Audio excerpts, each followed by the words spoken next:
গোটেই বান্দা উঘলি গ'ল। লাগিলে এডাল গছ কম ডাঙৰ আছিল, বহুত ওখ গছ আছিলে এডাল, এই ওপৰলৈকে আছিলে, তামোল ডালতকৈও দীঘল আছিলে।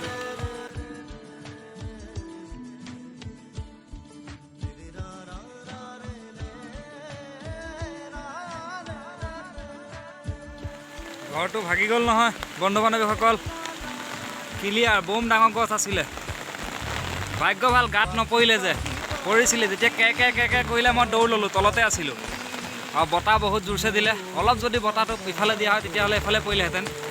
ঘৰতে পৰি গোটেই ঘৰটো মানে বান্দাখন ক্লিয়াৰ, বান্দা ক্লিয়াৰ বন্ধু বান্ধৱীসকল।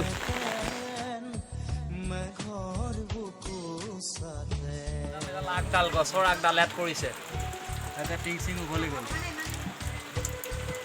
বৰষুণটো কমিলে বনাব লাগিব। ক্লিয়াৰ ঘৰ, যি ডাঙৰ বতাহ আহিছিল অলপতে দেই। এইখিনিতে আছিলে গছডাল একদম বহু মুখকে ওপৰলৈকে ক্লিয়াৰ। বস্তু ঘৰ গ'ল।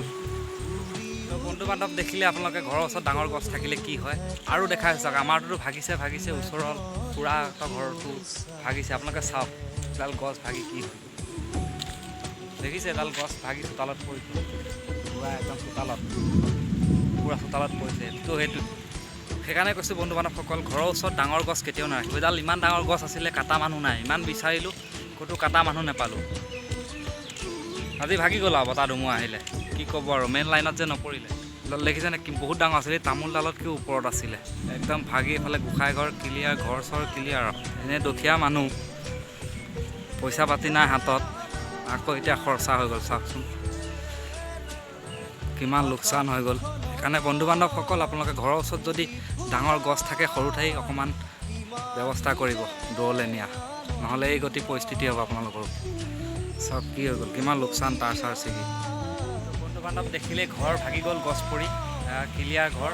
তো বন্ধু বান্ধৱসকল মোৰ ভিডিঅ'টো আজি এনেকৈয়ে আহিব লগা হ'ল হঠাতে। তো বন্ধু বান্ধৱসকল আকৌ এটা নতুন ভিডিঅ'লৈ আপোনালোকৰ মাজত আহিম। যদি মোৰ চেনেলটোত কোনোবা আহিছে নতুনকৈ তেনেহ'লে প্লিজ চেনেলটো ছাবস্ক্ৰাইব কৰি লগতে থকা বেল আইকনটো বজাই দিব। তো বাই বাই, আজিলৈ যাওঁ। জয় আই অসম, জয় হিন্দ।